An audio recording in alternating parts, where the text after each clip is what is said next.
you talk to other people, you learn which Goodwills have what. The ones up in Peoria and Supplies are like gold. People are older. I'm giving away all my secrets. Most of them. You're supposed to do. Yeah, I know. It's like here. Also estate sales and garage sales. Oh, yeah.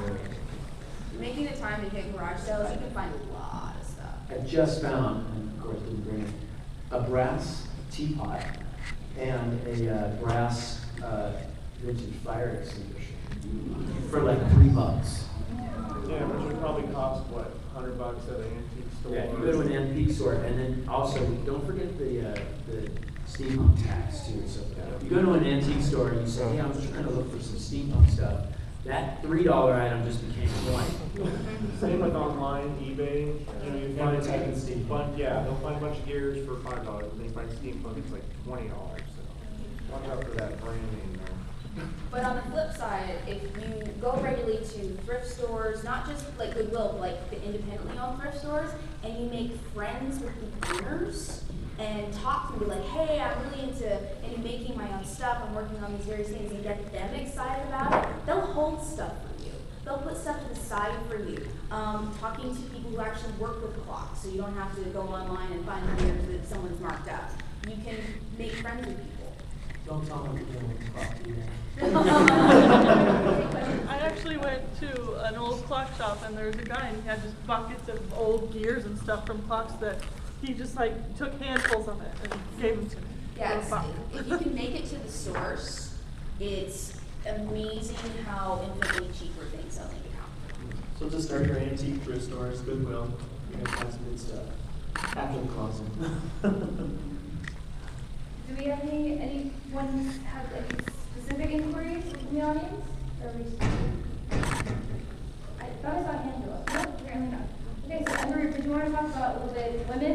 And then we'll have ladies first, and then we'll talk about men. So, the next thing I would say to suggest, because we've already talked about thrift stores, booking your own closet. The next thing that I ended up doing, I do have a history with sewing, is learning how to sew and craft. Even though you find things at Goodwill or you find things at other stores, it's always good to be able to take it to the next level and be able to modify it or to build it from scratch. I learned how to sew because I don't have a very typical body shape. I know that I have narrow shoulders, other parts, narrow waist, and more parts. And my mother's had to sew for me for my crazy costume fantasies for Halloween my entire life, bless her heart. And eventually I think she probably just lost her mind and said, here, let me show you how. And because of that, I already have a background in sewing. I think a lot of people have that inherently, where if their parent sewed, they kind of hand that down, so we don't have that kind of teaching anymore. So that's, especially with female fashion, I would really recommend being able to pick up a craft. And I think that really embodies what the steampunk spirit is about learning, creativity, invention. It teaches you to go out and explore and figure out something and make it and learn from it and make it again better and then learn from it and make it again better. My next step is to bug all these guys and learn about leather and metalworking, because I don't know as much about that as I would like. I know a lot more about fabric. I love fabric. I'm good with fabric. For women's wear, I comb stores. I've got to the point now where I'm getting sort of picky with what I'm looking for. I mean, there's a lot of people who have amazing skills at Goodwill. I usually don't have the time. So I go shopping at SAS, Fabric by the Pound. Yes, you know what I think. Yes. Leather there too. Yes, you can get leather there. The biggest store is over on 19th. It's in between Dunlap and Peoria. It's right past the gas stations. That's my little, I know where it's from now. It has a lot of great fabric. This fabric came from there. This fabric came from there. The trim all came from there. I'll dig through it all. You have to be able to dig though. If you're going to go to these types of stores, you tend to have to make some time to dig. I only hit Joann's usually if I have coupon, or I know that the patterns are on sale. And also Tempe sales or Mesa sales. Upholstery fabric stores are amazing for finding materials to make things out of. An upholstery fabric works great to make vests or cuffs or a piece like that. So giving yourself time to experiment and create is what I would say as far as menswear or women's wear. I was going to say for leather stuff, you can also go to the thrift stores and rent apart old purses. They have some great textures to start with, and it may look like a purse now, but when these guys are done with it, it looks like that. Sorry.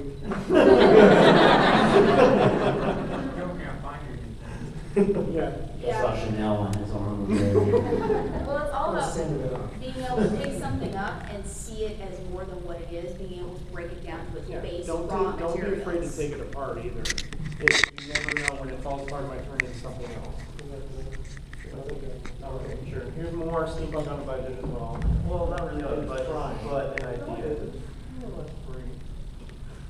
More or less. More or less. You only got bit by 3 raccoons for that one.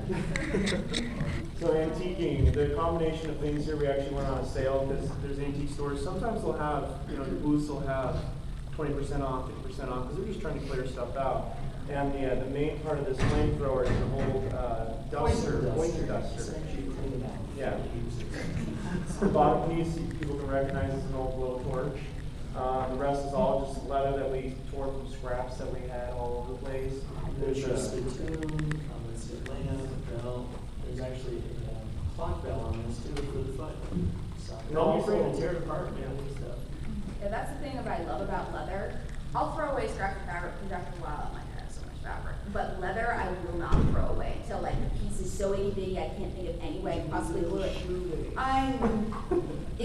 Leather is so ridiculously useful. Even in its smallest piece, you can use it for You so want many different scraps, things. Oh, I've got a big bin. I will take leather. But if you have more room, you can store more of this big stuff in your house too. We've kind of run into that problem. I bought a house so I can fill it full of more stuff. It's also easier when you sell all your furniture. Yeah, that's That's what happens when you're on a budget. Yeah. That's something too to also think about. When you build this piece, sometimes it can be an investment and you can use it for a while so you're like, okay, this is awesome, people like it. Oh, you do this and this, and maybe you can trade it with someone or you could sell it to someone. It starts to become its own investment. That's something I've just recently discovered because I built a lot of pieces that are now 2 or 3 years old, and I'm like, I don't think I'm gonna wear that anymore. And I ended up saying, like, anybody want this? And people were actually interested and bought a few of my pieces, and are actually going to be wearing them this weekend, which makes me honored to be like, oh, you like my stuff? That's so cool. Maybe I should make more. So that's another thing of once you start to figure out something that there's a demand for, you might be able to sell it to people, which helps generate your fixation and ability to keep making stuff. We used the wrong glue on that, or it broke apart. E6000. Yeah, E6000. Actually, that's something I would throw out. That's been on my Epoxy brain. putty. Yeah. I actually just sat on this, and that's what it took to break this off. Just Something I'll throw at you that even if you're on a budget, you should know this, but I just don't throw it out there. Please don't consider hot glue as a permanent means of fixation in Arizona. It is a good placeholder till you put something else on it. It is a good momentary thing, but please avoid hot glue no matter how cheap your budget is. Easy 6000 is really good at fixative. There's tons of other ones. I really love Gorilla Glue, Crazy Glue. It's really awesome. What do you use? yeah, this is actually Mighty Putty. It comes in canisters of 3, and it's a green, and then you cut the piece off and you mix the pieces together. And I just sat on this. That's how it broke off. So mighty against mighty. So that's good stuff. It's not mighty against mighty. It's, yeah. Mighty Mike, yeah. So this stuff is great because you can use it as a sculpting putty as well to get weld beads and things like that on your weaponry. I'm curious about your gun. You should break that apart. What do you get for all those pieces? Okay, well, first of all, the gun itself is the cheaper Nerf gun from Toys R Us. It's brand new. It didn't look like this when it started. It's called the Rotator X8, so because it's got 8 shots. It does shoot, and all the rest of the bits are just some simple brass bits. This piece here is the sighting. I don't know if you guys can see that. Is the internal mechanism to a mini hard drive. Those make great sights for guns. And chances are you can probably find a computer that doesn't work at a thrift store and then tell them it doesn't work, and I think I'm scared. they'll charge you $1 for it, you know, and then bust it apart, and there's probably a hard drive in there that you can take out. These things are pretty common. If you go to music stores that repair amps and stuff like that, that's an amp tube. And they come in all different sizes, and most of those guys, same thing with the gears, you know, they don't know what you're doing with it, and they're all broken, and they're like, oh, you can have them. I got like 2-3 boxes of these things from one of my friends that repairs amplifiers. And the rest of it's all paintwork. Another cool thing for something that's gear-like isn't actually gears. It's something I learned from a vendor over at WestCon is, I was looking at stuff going, that's really interesting. That looks like something familiar. Oh my God, it's tapes. He took old cassette tapes and busted them apart, and that little round thing you have to sit there and fix it with, those, once you paint those and play with them, create some really interesting textures. So there's probably, I wanted to actually go and take a VHS and actually break that apart and see what I could do with the bigger pieces. Yep. So there's lots of stuff that we're not doing anymore that you could definitely pull apart, because that's actually what a person would do if they had access to those bits of technology. What could they recreate with it that would fit within the aesthetic? There's also a place out here, I think it's in Phoenix, and it's a computer junkyard. So it's all the computer systems from the 70s and 80s that are obsolete, and they're big giant monstrosities. But you bust those things apart, and all the stuff inside of it can be used for a number of different things to add to your weapons or, you know, your outfits or whatever. Do you guys want to talk a little bit about, to each of you, what are essential pieces to a steampunk outfit? I know it comes with a lot of imagination, you know. Someone wants to create their own character, they're going to create their own idea, but to you, essentially, when they're getting started, you know, maybe someone doesn't have an idea of what to start with, you know. Just build, just start, you know. I tend to say, if you have an idea pop in your head, don't throw it away. Just keep moving with it, and it will evolve with time. And it's not a bad idea. There aren't any bad ideas with steampunk. I mean, if it falls apart with hot glue, yeah, it's a bad idea. You know. Just keep going. I have a sketchbook.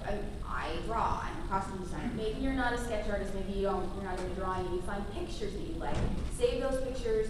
If you're good with Pinterest, for some strange reason, I like to have it printed out in my hand, and I've created collages full of research. If there's something that you like, make a book of these images, because I actually just went back because I am also doing a cosplay drawing panel on Sunday, and I was going back through old drawings that I'd done, and I was like, oh, that's cool.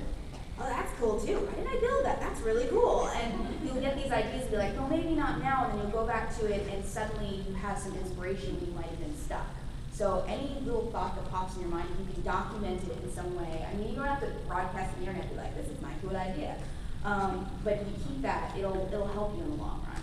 Just talk to people. Yeah, that's a big thing. Use your communities. We have the Arizona Steampunk Society, the Tucson Steampunk Society. I think there's also one starting in Prescott. There's also other groups out there. If you've got an idea and a question, throw it out there. Steampunk Empire is a great place. Oh, yeah. Just check out pictures of all kinds of other steampunk people that have done cool stuff to get ideas from.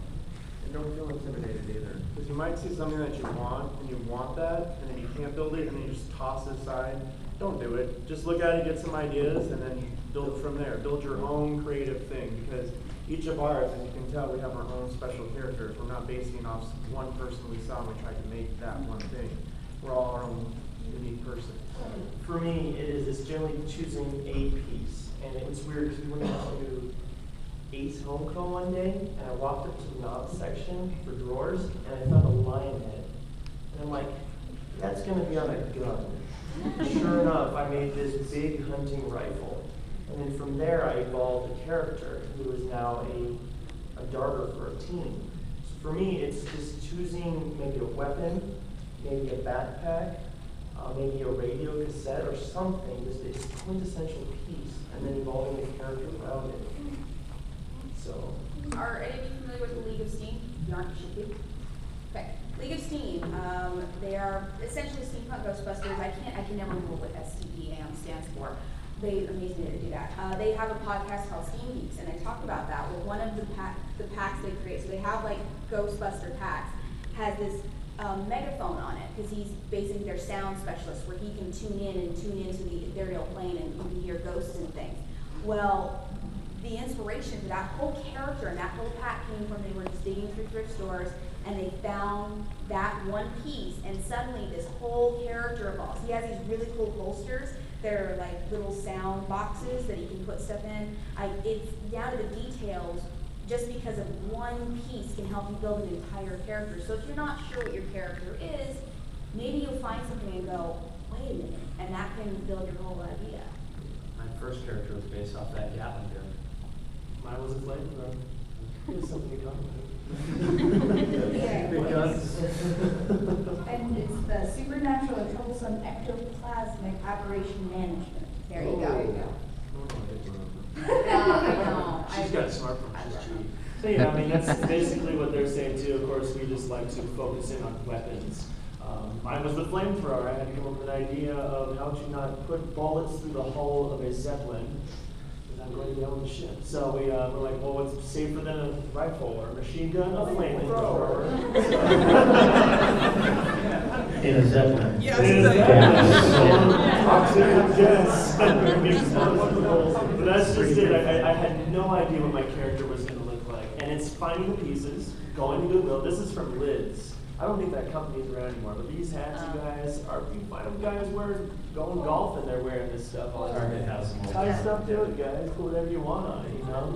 And slowly just eventually adds on and your costume comes together. This has taken me, how many years? 4 years now to get it complete. So it's ongoing. You find a cool piece, add it on, but make sure it ties in. And you see how he says 4 years to be complete. It's always in progress. That's one thing. I'm always shopping. Always. I'll be out looking for something and I'll go, and I'll look for things. Especially now we're kind of lucky and not lucky in that steampunk is working its way into the mainstream, so you're finding more steampunk inspired clothing in conventional stores. Keep an eye out for that and take advantage of it. This ring that I love because it doesn't look like the brass octopus that is on everything, but it still is an octopus. I found it at Claire's when they were having their safari collection, and I don't know how this connects, but I went to 4 of them because I was trying to find one in my size, and I finally found one, and it's one of my favorite pieces. And, you know, it came out of a Claire's, and I've never seen it again. I've never seen anybody have anything like that. Claire's isn't having anything like that again. But if you find something you're that passionate about, $12 ring that I wear with every single one of my costumes, it can be sort of the iconic piece that helps inform things. Do we have any questions out on the floor? No? You guys are really shy. Does anyone have any costume ideas that you want to ask them about? A gun over I here? have a question about his gauntlet, basically. How'd you do that? How did I do this was kind of funny. I had a pirate costume. I ordered some leather bracers. I had no idea how to make a leather bracer. And so Mitch showed us basically how to work with leather. And I just drew out the pattern of that bracer. And then I had an idea. I wanted to add some copper and some pieces to it. And I made the bracer itself, but this was actually the shoulder pad.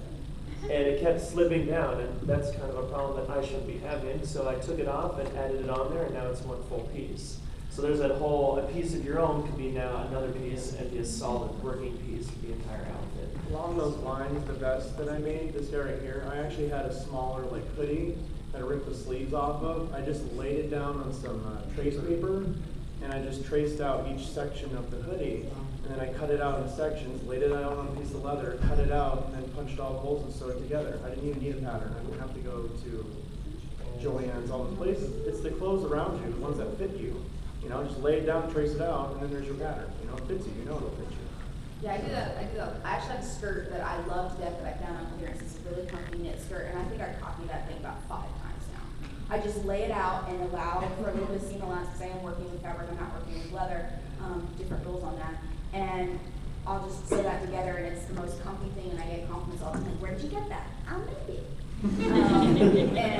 And people will do that. If you have something that you know fits you, like a shirt or a jacket, you can totally modify that and use that and turn it to steampunk. Just make that a different material. Or maybe perhaps it's got some holes in it because you've worn it so much. Throw some patches on it and make it steampunk. Do you want to talk about a little bit more of the weapons and the gadgetry aspect of it? Like, show us little just pieces that you might find around the household on your. Yeah. And we're gonna brainstorm here, you know? Okay, well, I'll On go a over budget. this is a steampunk air compressor. I don't know if anybody noticed it on the way in, but I actually took apart, what was it, an old telescope. You know how you program it and it follows the stars really slow throughout the night?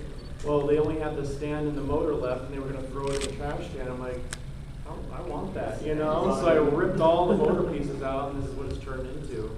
I just went to Home Depot, picked up some balsa wood, cut some pieces out. They had some really nice intricate trim on sale that nobody wanted, so I bought it. If anybody knows about Tandy Leather, they do have a lot of sales all the time on leather.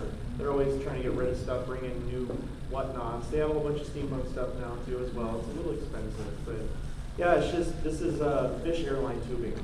And I took some, you know, you wrap your plants with a wire to make sure that it grows in a specific direction. I just wrapped it around the tube.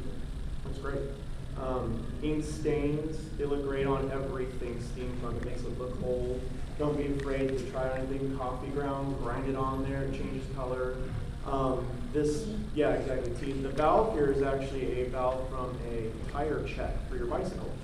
So we just pop the cap off, you go in there, stand up a little bit, I move some gears in there, and then pop the cap back on. And, I mean, you just keep grabbing stuff, tear it apart, and put it together, and I think it crazy stuff. I mean, the copper tubing, once again, I found that in the trash can. And learning to sweat copper, do it, because it will come to you in the long run. It's pretty awesome. Stronger than Mike's durable glue. Yes, it is. Yeah, Because this is actually two pieces that have been sweated together.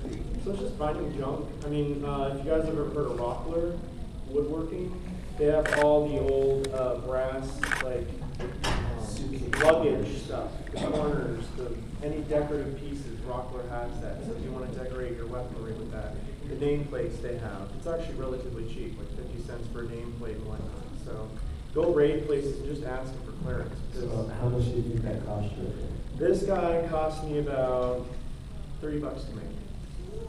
You could probably sell that for like $500 on some sites. Steampunk tax. Yep. Well, I mean, and you have to realize, sometimes you do need to dump the money in something. Like, I recommend dumping money in good shoes, because you will wear them constantly and everywhere and endlessly, especially at a con like this where there's a lot of walking involved.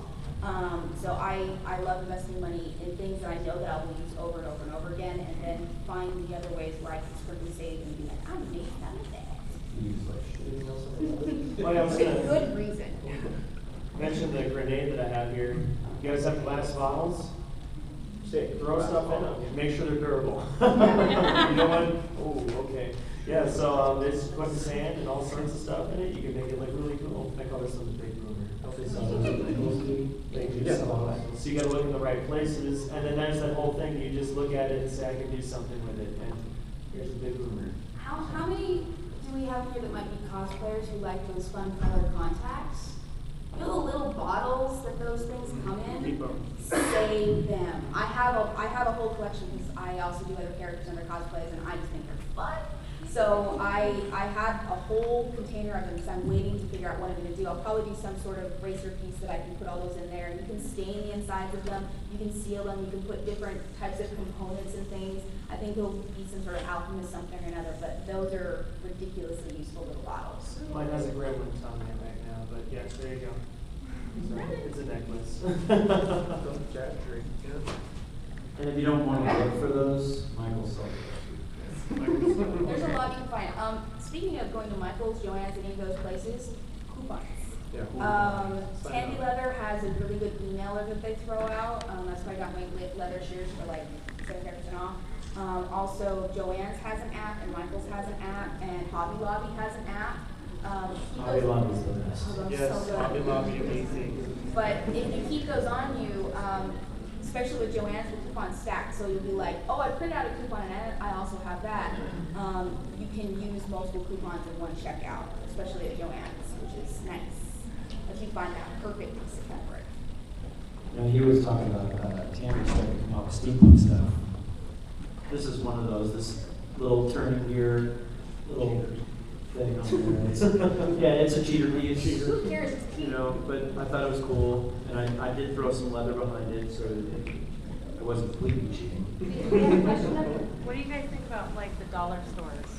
Do you guys Yes. frequent those? Oh, yeah. Especially for LED stuff. Yeah. And anything that you want to light up, dollar stores are great for that. My last gun that I had, which I now have sold, had these little like light chasing sticks that I bought. They were clear, like little wands, and you push a little button and it changes the colors, and so you chase to different colors, things like that. And I put them on the side of a barrel break gun, and that was probably the coolest feature that I've ever done. Just those two, and I did $100.